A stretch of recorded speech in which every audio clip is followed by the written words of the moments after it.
Hello friends, good morning all of you. देखिए, आज मैं आपको कुछ एक बहुत गहरी प्रॉब्लम के बारे में बताने जा रही हूँ। काफ़ी लोगों के फेसबुक के ज़रिए, व्हाट्सएप के ज़रिए और कुछ पर्सनल फ़ोन करके भी मेरे से कहा कि कुछ आप सर्वाइकल के ऊपर बताइए। तो देखिए, आपको योग के बारे में तो बहुत डीप एक सब्जेक्ट है जिसको हम थ्योरेटिकल अगर जानना चाहें तो उसके बारे में हम बताना बहुत शायद हमारी पूरी ज़िंदगी भी चली जाए तो भी हम उसको कंप्लीट नहीं कर सकते। लेकिन देखिए, कुछ प्रॉब्लम्स जो होती हैं, हमारी जो बीमारियां हैं, उनके बारे में, डिजीज़ हैं, तो उनके बारे में मैं आपको वन बाय वन बताती जा रही हूं। और जैसे आजकल कुछ फैला हुआ है, जैसे कुछ किसी ने रिदमिक योगा बना दिया, किसी ने पावर योगा बना दिया, किसी ने कुछ बना दिया, किसी ने कुछ बना दिया। लेकिन जो योग है वो तो एक मतलब ये है कि या तो वो दर्शन है, योग एक दर्शन है, शास्त्र है, बहुत बड़ा फिलोसफी है हमारी, जो वेदों में हमारे प्राचीन समय से दी गई है, हमें जो भगवान के रूप में हमें एक वेदों के रूप में हमें प्रोवाइड करवाई गई है। तो वो तो हमारी एक अलग वो है। लेकिन जो हम एक लचीला फ्लेक्सिबिलिटी बनाने के लिए कई बार जैसे हम जिम्नास्टिक में यूज करते हैं, तो वो हम जैसे जिम्नास्टिक के बच्चों को देख करके हम अपनी फ्लेक्सिबिलिटी को बढ़ाने के लिए और जो मसल की स्ट्रेंथ है, हमारे जो जॉइंट्स के मैक्सिमम मूवमेंट करने के लिए हम कुछ हमने जैसे एक्सरसाइज जो होती हैं हमारी, जैसे हम एक्सरसाइज कोई भी ट्रेनर है, कोई भी फिटनेस ट्रेनर है, जिम में बहुत ज़्यादा एक्सरसाइज करवाई जाती हैं, तो उनको हम फॉलो करने लग गए आजकल। लेकिन जो हम डिजीज़ के लिए जो सिंपल, जैसे हम आयुर्वेद में जैसे 3 प्रकार के रोग बताए हैं, वात रोग, पित्त रोग और कफ रोग, तो ये हमारी 3 तरह की डिजीज होती हैं। तो उनको ठीक करने के लिए हम आयुर्वेद में एक्यूप्रेशर के थ्रू या फिर हमें योगासन प्राणायाम करके हम जो ठीक करते हैं, तो वो एक अलग हमारा तरीका है। ये हमें एक मेडिसिन के रूप में भी, जैसे आयुर्वेद है तो वो योग का ही एक पार्ट है, तो वो बताया गया है। तो उसके हिसाब से मैं आपको डिजीज़ को ठीक करने के लिए बारे में मैं बताती हूँ। वैसे आप अगर पर्सनल कुछ योगासन करना चाहो या किसी कंपटीशन में पार्टिसिपेट करना चाहो, तो वो एक अलग सिस्टम होता है, अलग वो होता है, क्योंकि उसमें हमारे कंपटीटर होते हैं, तो वो हम अच्छे से अच्छा परफॉर्म करने की कोशिश करते हैं। लेकिन यहाँ आपको कंपटीशन नहीं है, आपका कोई आपको किसी से compete नहीं करना है, तो हमारी प्रॉब्लम का सोल्यूशन करना है। जो हमें डिजीज़ है, हमारे किसी भी प्रकार की कोई प्रॉब्लम है, तो उसको ठीक करने के लिए मैं आपको आज सर्वाइकल के बारे में ही बता रही हूँ। आप लोगों ने सबने पूछा था मेरे से कि आप सर्वाइकल के बारे में बताइए। तो जो सर्वाइकल जो प्रॉब्लम है वो किस कारण से होती है, उसके कॉज एंड इफ़ेक्ट क्या हैं, तो उनके बारे में मैं आपको बताऊंगी। और सर्वाइकल को किस तरह से हम ठीक करते हैं, उसके से हम ठीक करने के क्या क्या उपाय हैं, वो भी मैं आपको बताऊंगी। देखिए, जो सर्वाइकल है वो कई बार वेट लिफ्टर के भी होता है, क्योंकि ज़्यादा हम वज़न उठाते हैं। ये मैं आपको कारण बता रही हूँ कि सर्वाइकल के क्या क्या कारण हो सकते हैं। ज़्यादा हम अगर वेट उठाते हैं या कंधों पे या गर्दन पे कुछ कंटिन्यू वेट उठाते रहते हैं, तो वो हमारी जो है तो वो सर्वाइकल का कारण बन जाती है धीरे धीरे। और क्योंकि बाकी काम करने का मसल के ऊपर जो प्रेशर पड़ता है, तो वो कोई और मूवमेंट करने का तो टाइम ही नहीं मिलता, तो वो सर्वाइकल का रूप धारण कर लेती है। कई बार हम मोबाइल का गलत तरीके से यूज करते हैं, जो काफ़ी लोगों को देखा होगा, जैसे आजकल मोबाइल के ऊपर पबजी जैसे गेम आते हैं, उनको मतलब इतना लोग मतलब वो हो जाते हैं, हैबिट उनकी इतने मतलब उसके आदी हो जाते हैं कि वो हर मतलब 24 आवर पबजी खेलते रहते हैं, और इतना ज़्यादा उनका दिमाग पे स्ट्रेस हो जाता है जिससे सर्वाइकल हो जाता है। और जो हमारा स्ट्रेस है बॉडी के ऊपर स्ट्रेस पड़ता है। कई बार हम जैसे मोटा पिल्लो लेकर के सोते हैं, जो तकिया होता है उसको कई लोगों को तो मैंने देखा है जो शहरों में रहते हैं वो तो 2-2 3-3 पिल्लो लेकर के सोते हैं, ताकि उनको कुछ दिन के बाद यहाँ गर्दन में पेन होना शुरू हो जाता है और हमारे जो कंधे हैं वो भी अकड़ जाते हैं और फिर वो डॉक्टरों के चक्कर लगाते रहते हैं। लेकिन जो एलोपैथी है उसमें सर्वाइकल का कोई ट्रीटमेंट नहीं है, लेकिन जो आयुर्वेद है वो आपको सर्वाइकल से राहत दिलाता है। जैसे हम जिसको स्ट्रेस होता है उसके कुछ लक्षण भी होते हैं, वो भी मैं आपको बताने जा रही हूँ। लक्षण क्या हैं? जिनको सर्वाइकल होता है उनके गर्दन में पेन होता है, कंधों में पेन होता है और जो हमारे हाथ हैं, बाजू हैं, वो कुछ दिन बाद कमज़ोर पड़ जाते हैं और जो हमारी गर्दन की जो नसें हैं वो भी ब्लॉक हो जाती हैं, क्योंकि उनमें ब्लड का सर्कुलेशन अच्छी तरह से नहीं होता। और वो कई बार तो ये तक कंडीशन आ जाती है कि गर्दन को सिर्फ सीधा रखो, ना इधर कर सकते ना इधर कर सकते, ना पीछे कर सकते ना आगे कर सकते, और एक तरह से बांध के छोड़ देते हैं। और कई लोगों की तो सर्वाइकल की वजह से ज़िंदगी ही पूरी बेड के ऊपर गुजर जाती है। तो देखिए आज मैं आपको सर्वाइकल के बारे में बताऊंगी। और जो सर्वाइकल है वो एक तनाव की वजह से ज़्यादा होता है, स्ट्रेस की वजह से ज़्यादा होता है। और स्ट्रेस के बारे में भी मैं आपको थोड़ा सा बता रही हूँ। स्ट्रेस 2 टाइप का होता है, पॉजिटिव स्ट्रेस और नेगेटिव स्ट्रेस। जो पॉजिटिव स्ट्रेस है उसको क्या होता है, पॉजिटिव स्ट्रेस जो मैं बताती हूँ आपको। जैसे हमें एग्ज़ाम का स्ट्रेस होता है, जैसे हमारे एग्ज़ाम आ गए कि पेपर हमें नज़दीक आ गया और हम जल्दी जल्दी उसको पढ़ते हैं, तो वो हमारा पॉजिटिव स्ट्रेस है। तो उसका इफ़ेक्ट कुछ 0.1% पड़ सकता है। और जो हमारा नेगेटिव जो स्ट्रेस है उसका इफ़ेक्ट बहुत ज़्यादा पड़ता है बॉडी के ऊपर और बहुत जल्दी वो सर्वाइकल का रूप धारण कर लेती है, सर्वाइकल में बदल जाता है। तो ये था हमारे 2 टाइप का स्ट्रेस। और जो हमें नेगेटिव जो स्ट्रेस है उससे लगभग ये मान लो कि आप 99% प्रॉब्लम आपको स्ट्रेस की वजह से होती हैं। स्ट्रेस नेगेटिव ही होता है मोस्टली, क्योंकि जो पॉजिटिव स्ट्रेस होता है उससे तो हमें कई बार एनर्जी भी मिलती है। जैसे हम एग्ज़ाम के लिए पढ़ते हैं तो बहुत अच्छे मार्क्स के लिए पढ़ते हैं, या फिर किसी कंपटीशन एग्ज़ाम को देते हैं तो उसके लिए पढ़ते हैं। लेकिन वो एग्ज़ाम अगर क्लियर हो जाता है तो हम बहुत खुश हो जाते हैं। और अगर हम इतनी मेहनत के बाद भी उसको अगर पूरा नहीं कर पाए, उस एग्ज़ाम को पास नहीं हो पाए, तो हम या मेरिट में नहीं आ पाए, तो हमारा वो नेगेटिव स्ट्रेस बन जाता है और उसकी वजह से हम सर्वाइकल से सफ़र करने लग जाते हैं, सर्वाइकल के ग्रस्त हो जाते हैं। तो उसके लिए मैं आपको कुछ एक्सरसाइज बताऊंगी जो हम सूक्ष्म व्यायाम करवाते हैं। फर्स्ट ऑफ ऑल मैं आपको सूक्ष्म व्यायाम के बारे में बताऊंगी। देखिए सबसे पहले हम जो हैंड्स हैं, हैंड्स की मूवमेंट करेंगे और इसको हम ब्रीद इन ब्रीद आउट के साथ भी कर सकते हैं। ब्रीद इन करते हुए उंगलियों को फोल्ड करेंगे, ब्रीद आउट करते हुए खोल देंगे, ब्रीद इन करते हुए होल्ड करेंगे,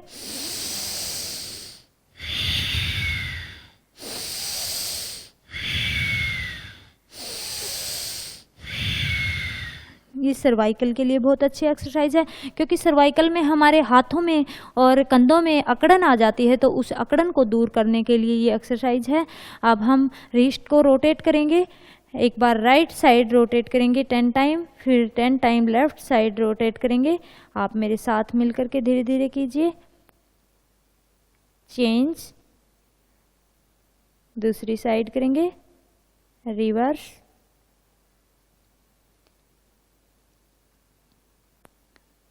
धीरे धीरे वापस। नेक्स्ट एक्सरसाइज इसमें करेंगे हम शोल्डर के लिए, क्योंकि शोल्डर में जितना ज़्यादा ब्लड का सर्कुलेशन अच्छी तरह से होगा, जितना ज़्यादा हमारा जो नर्व सिस्टम है, जो हमारी वर्टिब्राज पीछे से जिसका नर्व का जो जिससे सर्कुलेशन, जो ब्लड का सर्कुलेशन ठीक से नहीं हो पाता, तो वो धीरे धीरे ब्लॉक हो जाते हैं। और उन नाड़ियों को खोलने के लिए हम साथ में एक्सरसाइज भी करते हैं और साथ में ब्रीदिंग प्रोसेस रखते हैं। देखिए हम हाथों को ब्रीद आउट करते हुए पीछे की तरफ लेकर के जाएंगे और ब्रीद इन करते हुए आगे की तरफ।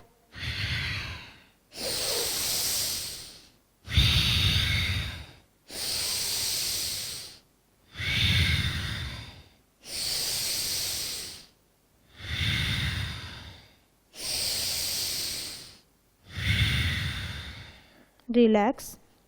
नेक्स्ट एक्सरसाइज करेंगे, हैंड्स को हम यहीं रखेंगे, एक बार हम आगे की तरफ फ्रंट साइड में हम रोटेट करेंगे दोनों हैंड्स को। 1 2 3 4 5, रिवर्स चेंज करेंगे same exercise. 1 2 3 4 5, relax. Next exercise करेंगे हम नेक एक्सरसाइज, ताकि गर्दन के अंदर जो सर्वाइकल से हम सफ़र कर रहे हैं तो उसके लिए मोस्ट इम्पॉर्टेंट एक्सरसाइज है नेक एक्सरसाइज। इसमें हम क्योंकि हम श्वास को साथ में, अगर ब्रीदिंग को साथ में लेकर के चलते हैं तो हमें डबल बेनिफिट होता है, क्योंकि जब डबल बेनिफिट के लिए हम ब्रीदिंग को साथ में लेकर के चलते हैं, श्वास को एक्सहेल करते हुए अंदर की तरफ खींचते हुए हम गर्दन को पीछे की तरफ लेकर के जाएंगे और ब्रीद आउट करते हुए हम आगे की तरफ लेकर के जाएंगे और साथ में हम होल्ड करेंगे 5 सेकेंड। आइए आप मेरे साथ मिलकर के कीजिए। देखिए, दोनों हाथ हमारे कमर के ऊपर रहेंगे और ब्रीद इन करते हुए श्वास को अंदर की तरफ लेते हुए गर्दन को पीछे की तरफ लेकर के जाएंगे। होल्ड करके रख देंगे यहीं पे 5 सेकेंड। 1 2 3 4 5, ब्रीद आउट करते हुए सांस को बाहर निकालते हुए आगे की तरफ बीच में लेकर के आएंगे। अब ब्रीद आउट करते हुए सांस को बाहर निकालते हुए हम गर्दन को आगे की तरफ होल्ड करेंगे। होल्ड करके रखेंगे 5 सेकेंड। 1 2 3 4 5, धीरे धीरे सांस को इनहेल करते हुए अंदर की तरफ लेकर के जाएंगे। इस एक्सरसाइज को हम 10 टाइम करेंगे। इसी तरह से फ्रंट बैक, और साथ में हम होल्ड करेंगे और साथ में ब्रीदिंग को भी होल्ड करके रखेंगे।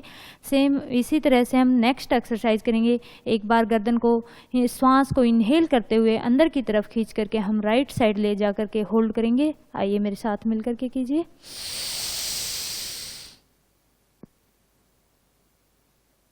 राइट साइड होल्ड करके रखेंगे 5 सेकेंड। 1 2 3 4 5, धीरे धीरे ब्रीद आउट करते हुए गर्दन को बीच में लेकर के आएंगे, नेक को। सेम एक्सरसाइज लेफ्ट साइड करेंगे। तो होल्ड करके रखेंगे। 1 2 3 4 5, आहिस्ता आहिस्ता वापिस, स्लोली रिलैक्स। देखिए, जिनको सर्वाइकल होता है वो ना तो किसी को बता सकता, और बताने से पता ही नहीं चलता, दूसरा व्यक्ति भी सोचता है कि ऐसे ही करता है, और जिसको होता है वो बता नहीं सकता, और जिसको जो सहन करता है वो कितना दर्द होता है, उस पीड़ा को कितनी सहन करता है, ये भी नहीं बता सकता। इन एक्सरसाइज को, गर्दन की एक्सरसाइज को हम 10 टाइम करते हैं। और नेक्स्ट एक्सरसाइज मैं आपको बताऊंगी। जैसे हमारा राइट हैंड है, उसको हम फोरहेड के थोड़ा सा साइड में लगाएंगे, राइट साइड में, और धीरे धीरे श्वास को इनहेल करके अंदर की तरफ लेकर के और प्रेशर देंगे हाथ से, और गर्दन का प्रेशर राइट साइड होगा और जो राइट हैंड है उसका प्रेशर लेफ्ट साइड होगा, और प्रेशर दे करके हम 5 सेकेंड होल्ड करके रखेंगे। 1 2 3 4 5, धीरे धीरे वापस। क्योंकि जो सर्वाइकल जिनको होता है उसकी जो नेक की जो मसल्स हैं वो वीक हो जाते हैं, उनको स्ट्रॉन्ग करने के लिए हम ये एक्सरसाइज मोस्ट इम्पॉर्टेंट है। अब हम सेम एक्सरसाइज दूसरी साइड से करेंगे, लेफ्ट साइड से। श्वास को इनहेल करेंगे, प्रेशर दे करके होल्ड करके रखेंगे। 1 2 3 4 5, रिलैक्स। अब हम नेक्स्ट एक्सरसाइज करेंगे। देखिए दोनों हाथों की ग्रिप बनाएंगे इस तरह से और इसी तरह से पीछे की तरफ लगाएंगे, गर्दन से थोड़ा सा ऊपर, सिर के ऊपर, और जो गर्दन है उसकी हम प्रेशर पीछे की तरफ देंगे और जो हाथ हैं उनका प्रेशर हम आगे की तरफ देंगे और बीच में होल्ड करके रखेंगे। उसी तरह से श्वास को इनहेल करके 5 सेकंड होल्ड करके रखेंगे। 1 2 3 4 5, रिलैक्स। इसको हम 10 या 20 सेकंड तक भी होल्ड करके रख सकते हैं, रिलैक्स। अब हम नेक्स्ट एक्सरसाइज करेंगे फोरहेड के ऊपर, इसी तरह से दोनों हाथों की ग्रिप को लगा करके और उसी तरह से सांस को इनहेल करके और गर्दन और हाथों का अपोजिट प्रेशर देंगे हम। होल्ड करके रखेंगे 5 सेकंड। 1 2 3 4 5, रिलैक्स। धीरे धीरे वापस। ये थे हमारी सर्वाइकल के लिए कुछ एक्सरसाइज जिनको हम सूक्ष्म व्यायाम बोलते हैं। तो आइए अब हम कुछ आसन्स बताऊंगी मैं आपको। देखिए सर्वाइकल के लिए वैसे इम्पोर्टेंट 3 ही आसन हैं। फर्स्ट ऑफ ऑल मैं आपको बताऊंगी अर्ध चक्रासन, जो हम जैसे हम साइड में स्ट्रेट खड़े हो जाएंगे और दोनों जो हाथ हैं वो हम अपने कमर के ऊपर लगाएंगे पीछे की तरफ इस तरह से, देखिए। और धीरे धीरे हम श्वास को इनहेल करते हुए और पीछे की तरफ गर्दन को झुका लेंगे और बॉडी को बेंड करके। आइए आप मेरे साथ कीजिए। जितना बेंड कर सकते हो उतना बेंड करने की कोशिश कीजिए, और इतना भी ना हो तो आप अपनी कैपेसिटी के अकॉर्डिंग कर सकते हो। ये हमारा अर्ध चक्रासन है। इसको भी हम वैसे 1 मिनट तक होल्ड करके रखना चाहिए, लेकिन आप अपनी कैपेसिटी के अकॉर्डिंग कर सकते हो, और अगर आप कम बेंड करना चाहो तो कम भी कर सकते हो। स्टार्टिंग में आप इतना ना करो, धीरे धीरे ब्रीथ आउट करते हुए स्लोली स्लोली वापस आ जाएंगे। और इस आसन में आपको एक बात जरूर ध्यान में रखनी है कि जब हम अर्ध चक्रासन करते हैं तो ब्रीद इन करते हैं, श्वास को अंदर की तरफ खींचते हैं, और कई बार हमें श्वास को अंदर खींचते ही प्रेशर के साथ चक्कर आ जाता है और हम धड़ाम से गिर जाते हैं। तो उससे डरने की बात नहीं है कि ये एक प्रोसेस है हमारी बॉडी का कि हम अचानक से श्वास भरेंगे तो हमारी जो सारी वेन्स हैं वो मतलब ऑक्सीजन से ब्लॉक हो जाती हैं, और ब्लॉक होते ही एकदम से चक्कर आ जाता है। कई बार जैसे हम झटके के साथ सांस ले लेते हैं तो भी चक्कर आ जाता है। तो इसमें तो आपको चक्कर भी आ सकता है, लेकिन कोई दिक्कत की बात नहीं है। वो आप बिल्कुल स्वस्थ व्यक्ति होता है उसको भी आ जाता है जब हम श्वास को इनहेल करके पीछे की तरफ झुकते हैं। तो नेक्स्ट हम बैठ जाएंगे वज्रासन में इस तरह से, और जो हमारा दूसरा आसन है सर्वाइकल के लिए वो है हमारा गोमुख आसन। गोमुख आसन में कैसे करते हैं हम, जैसे ये था हमारा वज्रासन, और इसी तरह से हम साइड में बैठ करके जो हमारा राइट पाँव है उसको हम अपने हिप से टच करेंगे, और जो लेफ्ट पाँव है उसको भी सेम इसी तरह से ऊपर की तरफ रखेंगे, और जो पाँव हमारा ऊपर है वही हाथ हमारा ऊपर होगा, ऊपर की तरफ जाएगा, और जो पाँव नीचे है वही हाथ हमारा नीचे रहेगा, और पीछे से हम दोनों हाथों को लॉक कर लेंगे। ये है हमारा गोमुख आसन, और इसको हम जितना ज़्यादा पीछे की तरफ खींच सकें, जितने हाथों को नीचे की तरफ लेकर के जाएं उतना नीचे ले जा सकते हैं, और श्वास को अंदर की तरफ भर के रखेंगे, होल्ड करके रखेंगे, ब्रीदिंग इन करके होल्ड करके रखते हैं। ये है हमारा गोमुख आसन। इसको भी आप 1 मिनट तक कर सकते हो। धीरे धीरे स्लोली स्लोली वापस आ जाएंगे। अब हम सेम आसन दूसरी साइड से करेंगे, धीरे धीरे वापस। अब जो हमारा पाँव ऊपर था उसको हम नीचे रखेंगे, और जो पाँव नीचे था उसको हम ऊपर की तरफ रखेंगे। ये हम अब हाथों की जो पोजीशन है वो भी चेंज हो जाएगी। जो पाँव हमारा ऊपर है उसको हम नीचे रखेंगे, और जो पाँव हमारा ऊपर है उस हाथ को ऊपर रखेंगे और होल्ड करके रख देंगे। श्वास को इनहेल करके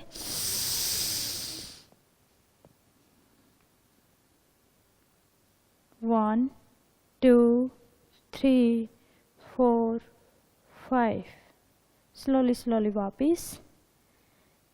इस आसन से जो हम गोमुख आसन करते हैं उससे हमें सर्वाइकल में बहुत ज़्यादा रिलीफ मिलता है, क्योंकि हमारी जो सर्वाइकल की जो कंधों की जो मसल हैं वो भी स्ट्रॉन्ग होती हैं और उनमें फ्लेक्सिबिलिटी भी आती है और वहाँ की अकड़न को दूर कर देती है।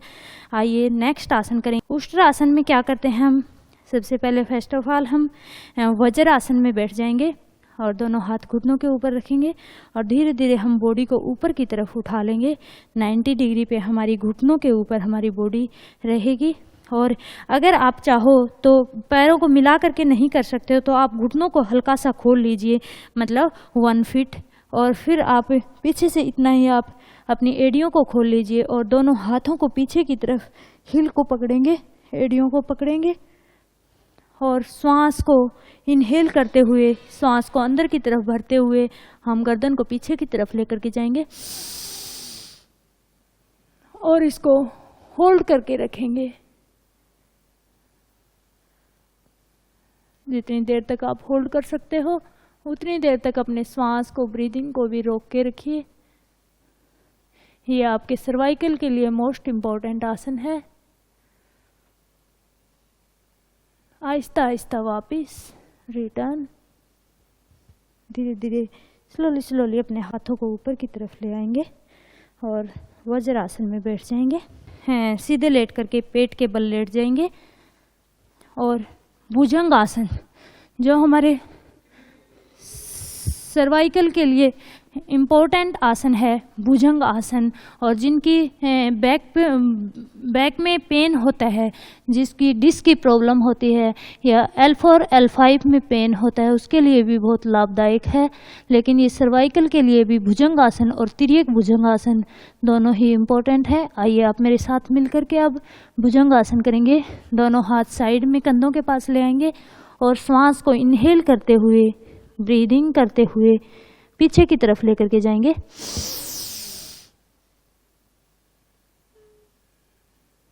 यहीं पे होल्ड कर देंगे। जितना आप कर सकते हो उतना करने की कोशिश कीजिए और गर्दन को पूरा खींचिए पीछे की तरफ। 5 सेकंड होल्ड करके रखेंगे। 1 2 3 4 5। आहिस्ता आहिस्ता स्लोली स्लोली वापिस रिटर्न। ये था हमारा भुजंग आसन। नेक्स्ट इसी का ही पार्ट है तिर्यक भुजंग आसन, जिससे हमारी गर्दन ट्विस्ट होगी और जितना हम कमर को बेंड करेंगे, गर्दन को जितनी ज़्यादा ट्विस्ट करेंगे उतना ही हमें बेनिफिट होगा। और जब हम मकरासन, शवासन या किसी पोजीशन में जब एक आसन को करके दूसरा आसन करते हैं, नेक्स्ट आसन के लिए बॉडी को प्रिपेयर करते हैं, जब हम इस तरह से रेस्ट करते हैं तो हमें डीप ब्रीदिंग, ब्रीद आउट करते रहना चाहिए।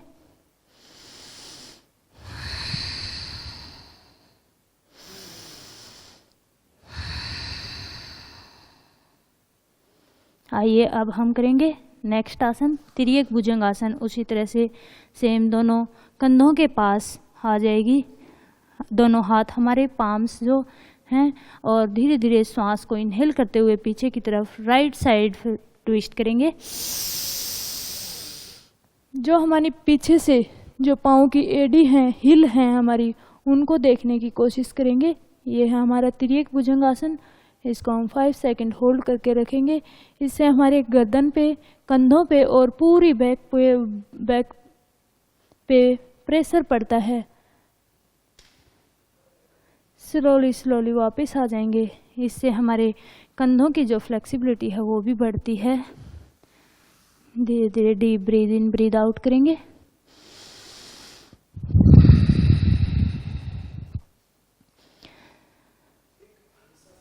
इसी तरह से हम दूसरी साइड से तिर्यक भुजंग आसन करेंगे। सेम आसन, सेम एक्सरसाइज।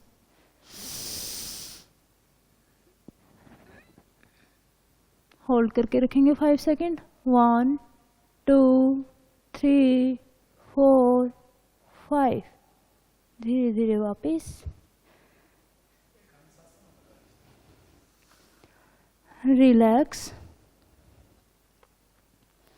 आइए अब हम बैठ जाएंगे उठ करके वज्रासन में। अब हम कुछ प्राणायाम करेंगे जो सर्वाइकल के लिए लाभदायक हैं, ज़्यादा इम्पोर्टेंट हैं। तो हम किसी भी पद्मासन, सुखासन या वज्रासन में बैठ जाएंगे और जो हम जैसे आसन के साथ हम जो ब्रीदिंग का प्रोसेस करते हैं, श्वास का जो प्रोसेस करते हैं, उसका कोई ज़्यादा अलग से इफ़ेक्ट नहीं है। जैसे हम वैसे नॉर्मल जो ऑक्सीजन लेते हैं वो बहुत कम मात्रा में इनहेल कर सकते हैं।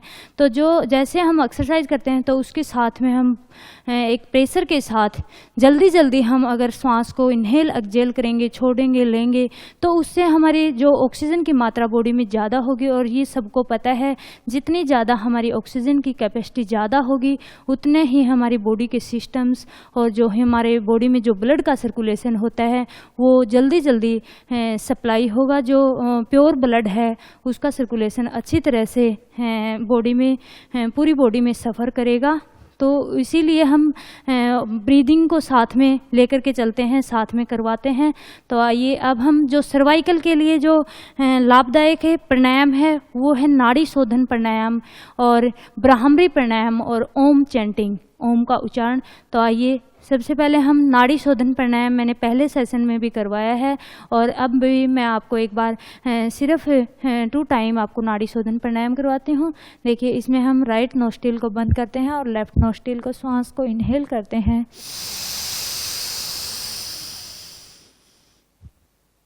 राइट नोस्ट्रिल से ब्रीद आउट,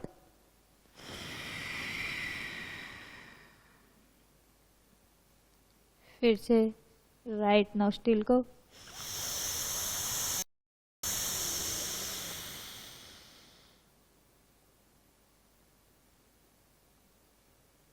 लेफ्ट नोस्ट्रिल से बाहर ब्रीद आउट,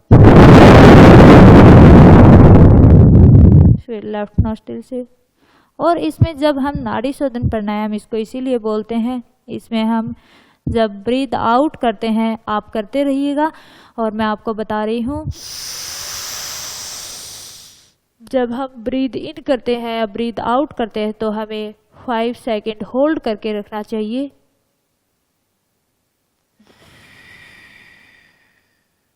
रिटर्न वापिस। देखिए जो हम नाड़ी शोधन प्राणायाम करते हैं तो इसका एक रेशियो भी होता है। तो आप एक बार इसको इसी तरह से कीजिए और जब आप लंबे टाइम तक नाड़ी शोधन प्राणायाम करते रहोगे तो आपको एक जो इसका रेशियो होता है उसके बारे में भी मैं बताऊंगी कि किस रेशियो में हमें नाड़ी शोधन प्राणायाम करना चाहिए। तो वो मैं आपको नेक्स्ट सेशन में बताऊंगी। आप इसी तरह से नाड़ी शोधन प्राणायाम कीजिए। अब हम नेक्स्ट प्राणायाम करेंगे ब्राह्मरी प्राणायाम, जो सर्वाइकल के लिए मोस्ट इम्पोर्टेंट प्राणायाम है। इसको आप 20 टाइम भी कर सकते हो। आपको बहुत ज़्यादा, जितनी बार ज़्यादा करोगे, जितना ज़्यादा करोगे उतना ही आपको बेनिफिट मिलेगा। तो आइए आज मैं आपको ब्राह्मरी प्राणायाम मैंने पहले भी बताया है लेकिन एक बार में हम फिर से करेंगे ब्राह्मरी प्राणायाम। जो हमारी फर्स्ट फिंगर है उसको आईब्रोज के ऊपर लगाएंगे और 3 फिंगर से आईज क्लोज करेंगे और जो हमारा थंब है, अंगूठा है, उससे ईयर क्लोज करेंगे और ब्रीद इन करते हुए श्वास को अंदर की तरफ खींचते हुए मन ही मन ओम का उच्चारण करेंगे, बहोरे की तरह से गुंजन करेंगे, जिससे ब्राह्मरी प्राणायाम कहा जाता है।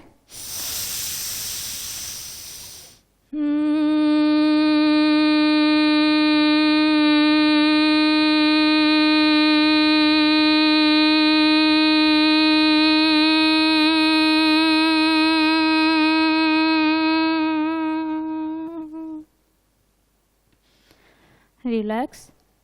ये था हमारा ब्राह्मरी प्राणायाम। इसको बड़े भी कर सकते हैं, बच्चे भी कर सकते हैं और जिसको स्ट्रेस होता है, हल्का सा भी स्ट्रेस महसूस होता है तो उसको 10 टाइम 20 टाइम तक भी ब्राह्मरी प्राणायाम अवश्य कर लेना चाहिए। आप एक बार जिसको नींद नहीं आती है, रात को लेट तक जागता है, तो उसको भी ब्राह्मरी प्राणायाम कर लेना चाहिए, तुरंत नींद आनी स्टार्ट हो जाएगी। ये था हमारा ब्राह्मरी प्राणायाम। अब हम 3 टाइम ओम चैंटिंग करेंगे। ओम चैंटिंग जितनी ज़्यादा बार करेंगे उसका भी हमारी सर्वाइकल के ऊपर और ब्रेन के ऊपर पूरा इफ़ेक्ट पड़ता है, और हमारा जो सर्वाइकल है उससे हम जल्दी ठीक होते हैं। तो आप ओम का उच्चारण भी कर सकते हैं। आइए आप मेरे साथ मिलकर के 3 बार ओम का उच्चारण करेंगे। श्वास को इनहेल करके अंदर की तरफ खींच करके और ओ ऊ मैं की ध्वनि निकालेंगे 3 वर्ड में। सबसे पहले हम ओ बोलते हैं, फिर ऊ बोलते हैं, फिर मैं का उच्चारण करते हैं। आइए आप मेरे साथ मिल करके 3 बार ओम का उच्चारण करते हैं। ओम चैंटिंग करते हैं।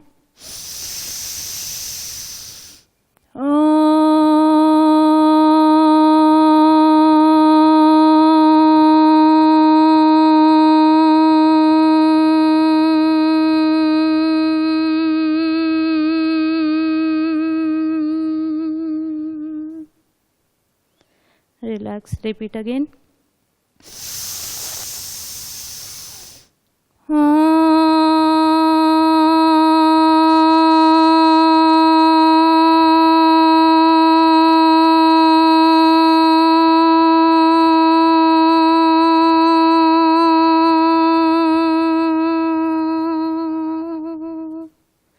Last time, repeat again.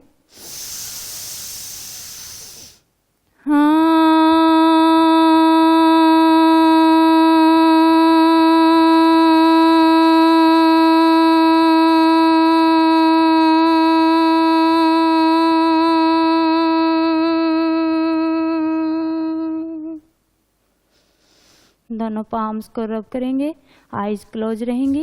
ओम अयम में हस्तो भगवे मायाम में भगवत्र अयम में विशुभे से जो यम शिवाभिमोचन है। चेहरे पे पूरे फेस के ऊपर हम मलेंगे। एक बार फिर से करेंगे। ओम अयम में हस्तो भगवे नयम में भगवत्र अयम में विशुभे से जो यम शिवाभिमर्शन है। आईज ओपन करेंगे। इस वीडियो को ज़्यादा से ज़्यादा लाइक करें, सब्सक्राइब करें और कमेंट करें। आप सबका बहुत बहुत धन्यवाद। Thanks all of you.